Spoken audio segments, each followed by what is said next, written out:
하나님 말씀 누가복음 14장 1절에서 14절까지 말씀 교독하겠습니다. 누가복음 14장 1절에서 14절까지 말씀 교독합니다. 오늘은 3월 4일 토요일 아침입니다. 3월 4일자 본문 누가복음 14장 1절에서 14절 신약성경 119쪽입니다. 교독하겠습니다. 안식일에 예수께서 한 바리새인 지도자의 집에 떡 잡수시러 들어가시니 그들이 엿보고 있더라. 주의 앞에 수종병 든 한 사람이 있는지라. 예수께서 대답하여 율법 교사들과 바리새인들에게 이르시되 안식일에 병 고쳐 주는 것이 합당하냐 아니하냐. 그들이 잠잠하거늘 예수께서 그 사람을 데려다가 고쳐 보내시고 또 그들에게 이르시되 너희 중에 누가 그 아들이나 소가 우물에 빠졌으면 안식일에라도 곧 끌어내지 않겠느냐 하시니 그들이 이에 대답하지 못하니라.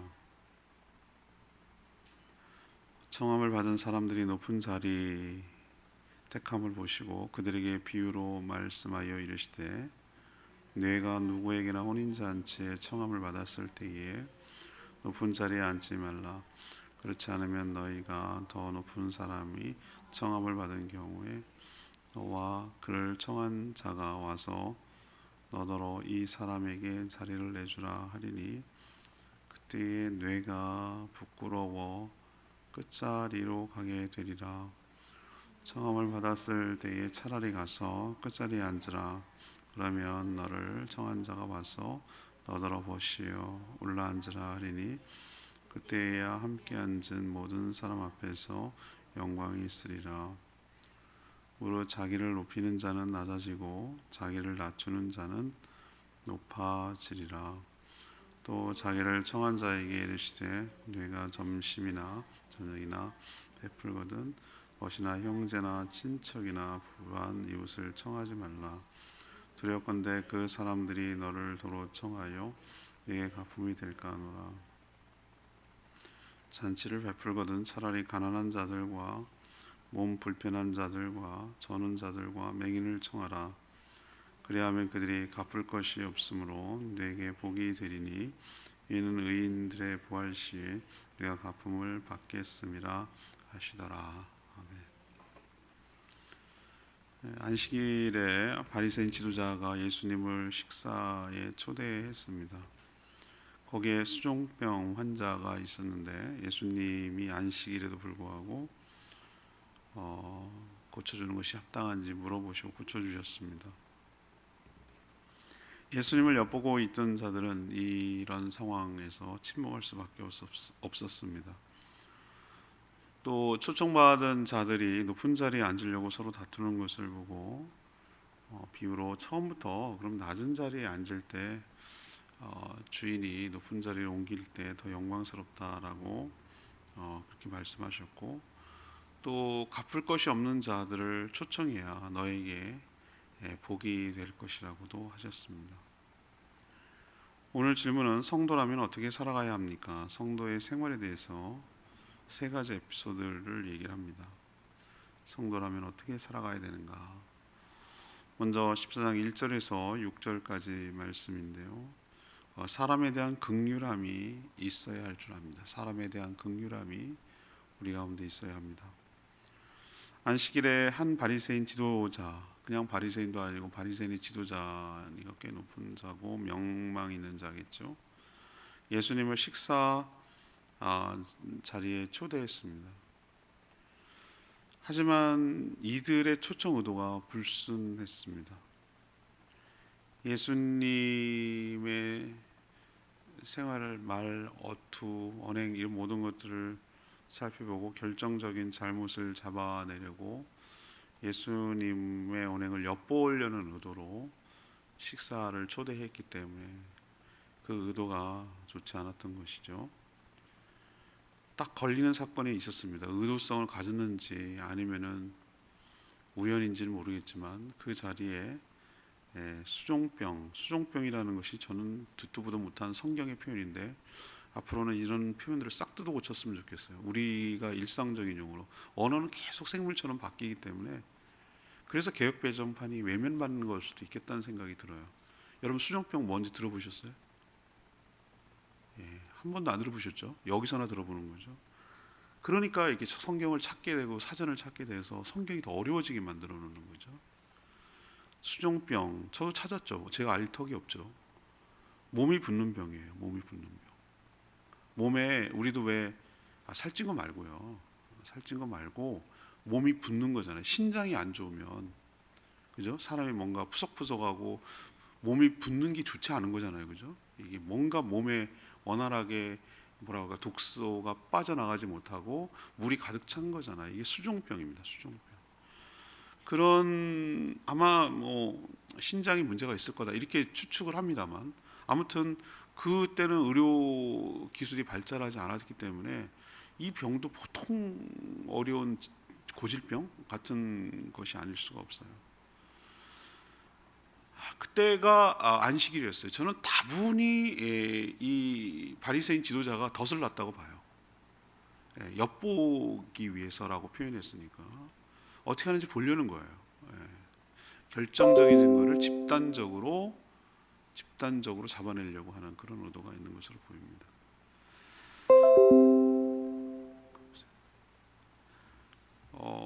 예수님이 이들이 자신을 엿보고 있다라는 사실을 몰랐을까요? 당연히 알죠. 그들이 왜 초청했는지 왜 모르시겠어요. 그래서 예수님이 뭐라고 했냐면 이렇게 물어봐요. 안식일에 병을 고쳐주는 것이 합당하냐? 이렇게 묻습니다.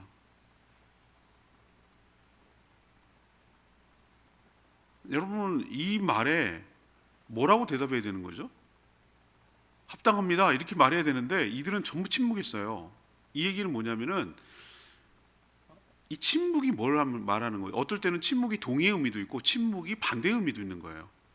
노골적으로 내놓지를 못했지만 침묵한다라는 것은 뭐죠? 당연히 고쳐줘야지요 라는 말을 쉽게 못한다는 얘기예요. 눌려가지고 안 됩니다. 안식일에는 일하면 안 됩니다. 이렇게 말하고 싶은 게 그들의 심정인데 예수님이 이렇게 대놓고 얘기를 하니 그냥 말을 못하고 암묵적 거부? 뭐 이런 의도로 침묵을 하는 것이죠. 왜 말하지 않았을까? 네가 의도한 바 계속해. 그래야 함정에 걸리지 이거예요. 그런 의도죠. 하지 마세요라고 말리면 자기의 계획이 수틀어지니까 가만히 있어서 어떻게 하는지 보려는 그런 아주 악의적인 모습이라고 할 수가 있겠어요. 예수님이 그 알면서도 개의치 않고 그 수종병 걸린 사람의 병을 고쳐주셨어요.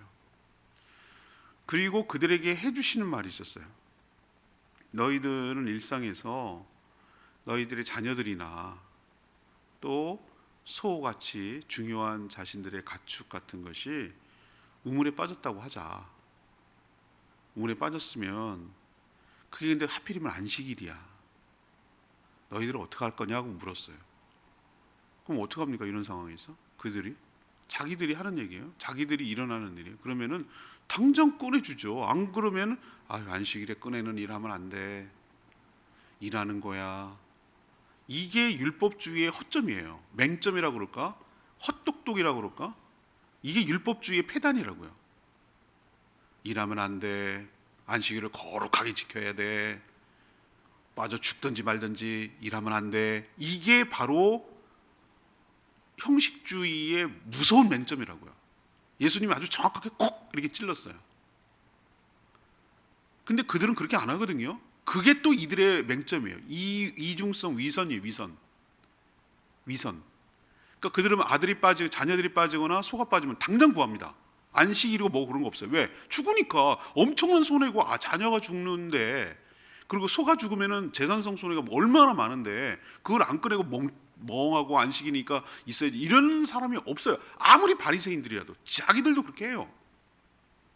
근데 그것을 어디다가 적용하지는 않습니까? 사람에게는 적용하잖아요. 특히 다른 사람에게는 적용하잖아요. 그리고 그들은 여전히 안식일에 고쳐주면 안 된다는 거예요. 이 수정병 환자가 예수님이 만날 마지막 순간이라고 생각한다면, 예수님이 건져줄 수 있는 마지막 만남이라고 생각한다면 이게 마지막일 수도 있는 거예요, 이 사람한테는. 그런데도 그런 거는 고려하지 않아요. 이게 바로 위선 경직된 율법주의의 맹점과 허점을 그대로 고스란히 보여주고 있는 것이에요. 이 말을 딱 하니까 그들은 함정을 파놓고 엿보고 있었는데 할 말이 없는 거예요. 할 말이 맞는 말이거든요. 예수님의 말씀이 진리고 할 말이 없고 딱 맞는 말이거든요. 아이들과 손은 구하면서 자기 동족이겠죠. 그러니까 바리새인 집에 초대했겠죠. 그런 질병에 걸린 사람은 안식일이라는 이유로 고치지 않으려고 하는 그들의 위선과 이중적인 모습이 폭로된 것이죠. 이 바리새인들은 환자에 대한 긍휼함이 없어요. 또 없는 게 있어요. 병 고칠 능력도 없어요. 그러면서 긍휼함도 없어요. 이게 껍데기만 남은 형식적인 종교인들의 모습일 수 있고, 우리 또한 이렇게 될 가능성이 농후한 사람들입니다. 특히 저 같은 사람은 아주 가능성이 높은 사람이에요. 왜? 겉으로 경건하고 겉으로 있는 척하고 그렇게 살 수 있는 소지가 많은 사람이거든요. 만약에 우리가 이런 식의 바리새인의 삶을 산다면 그게 바로 위선이고, 그게 바로 율법주의고 형식주의에 빠져버리는 꼴이 되고 맙니다. 우리가 성도가 어떻게 살아야 되는가? 예수님처럼 살아야 될 줄 믿습니다. 사람에 대한 긍휼함이 있어야 되는 것이에요. 사람을 불쌍히 여기는 마음이 있어야 되는 거예요. 그리고 그 불쌍히 여기는 주님의 마음이 우리 가운데 부어져서 생명을 구하고 생명이 생명답게 사는 일을 하는 데 힘쓰는 것이, 그게 주님의 기쁨이고 주의 일이고, 그게 무슨 날이 됐든 반드시 당장 보일 때 해야 할 우리의 사명인 줄로 믿습니다. 제가 늘 마음속에 칼처럼 꽂고 붙들고 지내는 말씀, 제가 어제도 기도했던 말씀드렸지만 요한복음 10장 10절 말씀이에요. 예수님이 하신 말씀, 내가 온 것은 생명을 살리고 생명을 풍성하게 하기 위해서 오셨다고 하셨잖아요. 그죠? 문으로 들어가지 않은 양 절도라고 그랬잖아요. 절도. 생명이 우리의 삶의 기준이고 판단, 선별, 행동의 기준이어야 할 줄로 믿습니다. 생명을 귀하게 여기는 것, 생명을 살리는 것, 그리고 생명이 생명답게 살아가도록 돕는 것, 그것이야말로 주님께서 바라시는 것이고 주님의 일이고, 날짜와 상관없이 모든 하나님을 섬기는 자들이 닮았고 행해야 할 일인 줄로 믿습니다. 그런 삶을 살기 위해서는 살아있는 것에 대한 긍휼과 사랑과 자비가 우리 마음 가운데 부어달라고 날마다 그게 아버지의 마음인데 부어달라고 간절히 기도하며 실행을 옮기며 살아가는 저희 모두가 되기를 소망합니다. 자, 그러면 두 번째 얘기는 에피소드 7절에서 11절 말씀이에요. 이게 서로 세 개가 다 완전히 좀 질이 다른, 성격이 다른, 결이 다른 얘기가 섞여놨기 때문에 제가 그냥 공통분모로 성도의 삶이 어때야 되는가 이렇게 묶어놨는데, 각각의 독립적인 거라고 할 수 있겠어요. 그럼 성도는 어떻게 살아야 되는가? 7절에서 11절 말씀인데요, 자신을 겸손히 낮춰야 높아지게 된다라는 얘기를 오늘 예수님이 하고 있어요. 식사 자리, 지금 어느 상황 속에서 벌어지고 있는 일입니까? 바리새인 지도자가 예수님을 식사 자리에 초대한 상황을 여러분 머릿속에 그려놓고 이것이 진행되고 있다는 것을 기억을 해야 돼요. 자, 그때 식사 자리에 예수님만 초대받은 것이 아니었겠죠, 그죠? 자기가 과시하기도 하고 나 이런 사람이야 라고 지도자가 뭔가 하고, 또 여러 증인이 필요했잖아요. 예수님이 헛발질하거나 뭔가 실수하면은 딱 걸렸어 뭐 이러려면 남 혼자 보면 안 되잖아요. 이들은 증인이 필요하기 때문에, 여러 복수의 증인이 필요하기 때문에 혼자만 초대한 게 아니었을 거라고 봐요. 그걸 어떻게 하냐면 서로 막 높은 자리에 차지하려고 막 신경을 쓰는 것을 볼 수 있어요. 또 바리새인의 지도자 집이잖아요. 그러니까 얼마나 많이 사람들이 초대됐겠어요. 그런데 예수님은 초대받는 자들이 서로 높은 자리를 택해서 앉는 것을 보시고 비유로 그들을 깨우쳐 주셨어요. 어느 동서 고금을 막론하고 자리가 갖는 어떤 그 우선권 같은 게 있어요. 그런 게 있어요. 군대 가면 찝차가 뭐 우선순위가 1, 2, 3, 4 중에 어디가 1번 같아요? 운전자 대각선이 1번 자리예요. 높은 자 상관이 앉는 자리예요. 그 다음에 앉는 자가 바로 그 운전자 바로 뒤에 있는 2번이고요. 그 다음에 3번이 어디예요? 운전자 옆에 있는, 그런 순서로 앉혀요. 계급 순서로 하면 사장님 자리, 거기가 사고 위험이 가장 낮기 때문에 그렇기도 해요. 원탁에 있을 때는 어떡합니까? 중앙 어디를 원탁으로 해야 돼요? 중앙을, 그 뒤 병풍이 중요해요. 병풍이, 거기가 어디냐에 따라서 거기가 중앙이 되는 거고, 그 측근에 따라서 이렇게 하는 것이고, 사각은 어떻게 됩니까? 전체를 다 볼 수 있는 곳에 관장을 하는 것이죠. 다 그 문화가 있어요. 그 자리가 있다고요. 그러니까 어디가 있느냐에 따라서 이 포지션이 중요한 사람들은 그게 굉장히 중요해요. 뭐라 그럴까, 의례, 그러니까 그 의전이 전부라고 하는 모임도 있어요. 의전 자체가 전부인 경우가 있어요. 그냥 내 포지션이 어딘지를 확인하는, 내용물은 하나도 없고, 국가 행사나 대통령 행사가 대부분 그래요. 어느 자리에 누가 앉고 어떤 사람이 초대되고 누가 자기 이름이 걸려 있고, 뭐 이거 엄청 중요하게 여겨요. 전 하나도 그런 데 관심 없지만 그게 그렇게 남들한테는 중요하더라고요. 아무튼 지금도 얘네들도 뭔가 그 지도자의 뭐 오른쪽에 있다든지 왼쪽에 있다든지, 뭐 이런 뭐 식탁이 있으면 여기 순서로 간다든지, 뭐 이런 나름대로의 자기 나름 기준의 높은 자리가 있는 것으로 보여요. 그걸 참 보고 예수님이 이들이 얼마나 그 뭐랄까 위선적인가, 굉장히 겸손한 척하고 남들한테는 막 이렇게 하는 척하지만 실제 속내는 얼마나 높임 받으려고 애를 쓰는가 라는 것을 여실히 드러내는 모습이 이런 모습이잖아요. 저도 정말 그러지 않기를 하나님 앞에 정말 결심하고 또 결심하고, 정말 혀를 깨물면서 내가 조심하는 게 뭐냐면은 난척하는 거, 어느 모임 가서 잘난 척하고 하는 거, 그 포지션이 막 나의 포지션을 확인하려고 하는 거, 내가 어떤 영향력이 있는지를 확인하려고 하는 거, 내가 무슨 자리를 차지하고 있는지를 꼭 확인하려고 하는 거, 이런 거 정말 내려놓지 않으면 사람 망가지는 거예요. 한순간에 망가지고 한순간에 이상인 사람 되는 거예요.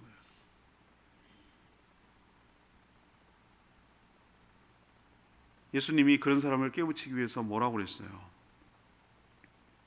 초청, 혼인잔치가 대표적인, 초청받은 경우 처음부터 높은 자리에 앉지 마라.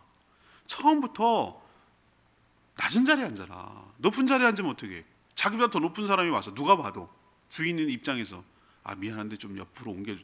그럼 얼마나 창피하냐. 그럼 부끄러운 자리로 자꾸 하나씩 밀려날 때 그 정말 모멸감을 더 느낄 거 아니냐. 부끄럽지 않냐. 그럼 처음부터 끝자리에 앉아라. 처음부터 끝자리에 말석에 앉아라. 그러면 어떻게 해? 여기 앉으실 분이 아닌데, 그러면서 그를 모시고 좋은 자리로 가면 그게 더 영광스러운, 주인이 나를 이렇게 생각하는구나 라고 이렇게 옮겨가면 많은 사람들 앞에서 주인이 자기를 그렇게 생각하는 것을 보고 오히려 영광을 받을 것 아니냐 라고 예수님이 그들의 위선을 꼬집어 준 거예요. 저는 이게 비유라고 하지만 실제라고 생각을 해요. 바리새인들이 얼마나 자기 자리를 높은 자리를 차지하고 하는지를 잘 보여주는, 그들의 위선을 보여준다고 저는 봐요. 우리도 그럴 때가 참 많아요. 이렇게 하지만 보면은 사람들은 다 자기 나름대로 상대적 우위에 놓여 있기를 원해요. 내가 저 사람보다만 더 있으면 그걸로 만족해. 근데 저 사람보다 내가 못한 취급을 받을 때 아주 모멸감을 느껴요. 이런 자존심 다 내려놓을 때 우리가 자유롭게 될 줄 믿습니다. 쓸데없는 데다 목숨 거는 거죠. 쓸데없는 데다가 목숨 거는 거죠. 자존감은 그렇게 해서 높아지는 게 아니에요. 제가 내린 결론은, 하나님께서 나를 얼마나 사랑하시는지, 나는 사랑받을 만한 충분한 가치가 있고 그런 사랑을 받고 있다는 것이 확인되면 뭔 갖다 해도 그런 거에 너무 막 목숨 걸고 연연하지 않아요. 5만 원짜리 지폐는 구겨도 5만 원이고요, 밟아도 5만 원이고, 가치는 바뀌지 않아요. 남들이 뭐라고 하든 나의 가치는 바뀌지 않아요. 하나님 나를 어떻게 생각하는지, 내가 나를 어떻게 생각하는지, 그것이 중요한 것이지 남들이 뭐 비교해가지고 어디에 있는지 이거는 다 상대적인 거기 때문에 중요하지 않아요. 우리도 오늘 이 말씀을 통해서 자신을 겸손히 낮추고 자리에 연연하지 말고 주신 것에 감사할 줄 알고 자족할 줄 알고 살아가는 저희 모두가 되기를 원합니다. 세 번째 에피소드는 다 잔치와 관련된 거예요. 지금 12절에 14절까지인데 기대하지 말고 순전하게 섬기라는 얘기를 하세요. 유유상종 아시죠? 끼리끼리 모인다 이런 거잖아요. 바리새인 집에 지도자의 집에 초대했으니까 그런 부류의 사람들이 많이 모였을 것 아니겠어요? 그렇죠? 우리도 초청 보면은 비슷비슷한 사람 모이잖아요. 이렇게 식사 초대를 받으면 거기에 응대해서 자신도 초대받을 수 있기 때문에 초청하는 거 아니겠어요?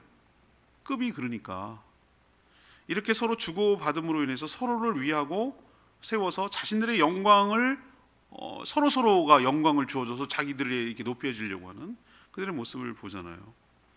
예수님은 친구나 형제나 친척과 부요한 사람을 청하지 말라고 했어요. 이거 뭐야? 인간관계 끊고 살란 얘기야? 이거 근데 이 의도를 여러분이 좀 아셔야 돼요. 왜 이들을 초청하지 말라고 그랬을까? 그들이 도로 그 사람을 초청한 사람을 다시 초대해서 대접해서 갚아버릴 가능성이 크기 때문이다. 근데 12절에 전 독특한 표현입니다. 12절에 뭐라고 표현해요? 그것이 뭐하는 일이라? 두려운 일이라 가품이 될까 하노라 라고 이렇게 표현하고 있어요. 두렵건대 이런 표현 나옵니까? 두렵건대 이런 표현. 갚는다는 거예요. 도로 갚는다는 거. 왜 그럴까? 처음부터 뭔가를 기대하고 거래하듯 초청을 주고받는 것이기 때문에 아무런 상급이 없다는 거예요. 아무런 상급이 없다. 주님 하나님께서 주실 상급이 없다는 거예요. 예수님이 다른 복음서에서 뭐라고 그랬어요? 다 칭찬 받았으면 이미 하나님께서 내릴 상급이 없어요. 사람들에게 다 칭찬받고 인정받았으면 상급이 없어요. 은밀한 중에 하라고 하시잖아요. 오히려 가난하고 몸이 불편한 자들을 초청하라고 오늘 예수님이 얘기해요. 이게 지혜거든요, 예수님. 그러면 그들은 뭐 합니까? 갚을 방법이 없어. 이것을 막 갚을 능력이 없어. 그렇기 때문에 얼마나 뭐하죠? 고마워할까요? 일단은 정말 고마워할 거예요. 그리고 또 누가 아십니까? 하나님이 아시죠. 하나님이 아신다고요. 하나님이 아셔서 이건 누가 갚아줘야 될 상황이에요. 그 사람이 대신 못 갚아주니까 누가 갚아줍니까? 하나님이 갚아주신다는 거예요. 하나님이. 진짜는 하나님이 갚아주셔야 될 줄로 압니다. 이게 진짜거든요. 이게 상급이잖아요. 그러니 우리도 기대하지 말고 give and take. 주면 내가 받을 생각, take 할 생각하고 기부하지 말고 그냥 기부로 끝날 수도 있어요. 맞네, 기부가 기부인가? 기부로 끝날 수도 있어요. take가 안 될 수도 있어요. 예, 그렇지만 제가 생명장학교본에 목회 칼럼 나가면 거기서 전도서를 비유로 하더라고. 11장 물 위에 뭘 던져라? 떡을 던져라.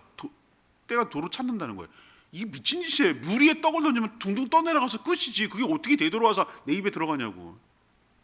근데 하나님 그렇게 하신다는 거예요. 이건 낭비예요. 이런 비효율이 없어. 아니 미쳤다고 왜 티르키예 시리한테 우리가 거기가 뭘 했다고 내가 아는 쓸지도 못하는데 거기 갔다가 그 피같이 돈을 갖다가 해가지고 거기가 전달하냐 이 말이에요. 왜 거기다가 그거 엄한 짓에 남들이 보면 이해를 못하지. 하나님이 기억하시고 하나님이 갚아주실 줄 믿습니다. 그들은 갚을 능력이 없어요. 지금 지진에 난리통에 무슨 뭘 어떻게 갚겠어요. 그들은 그냥 고마워할 뿐이고 정말 고마운 거죠. 그런데 갚을 게 없어요. 근데 누가 기억한다고요? 하나님이 기억하시고 하나님이 갚아주실 줄 믿습니다.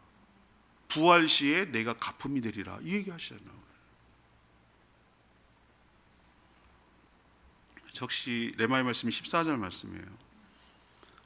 그리하면 그들이 갚을 것이 없으므로 내게 복이 되리니 이는 의인들의 부활 시에 내가 갚음을 받겠습니다. 살아가면서 주고받는 것에 우리는 굉장히 능해져요. 어른이 된다는 건 점점 그런 것 같은 생각이 들어요.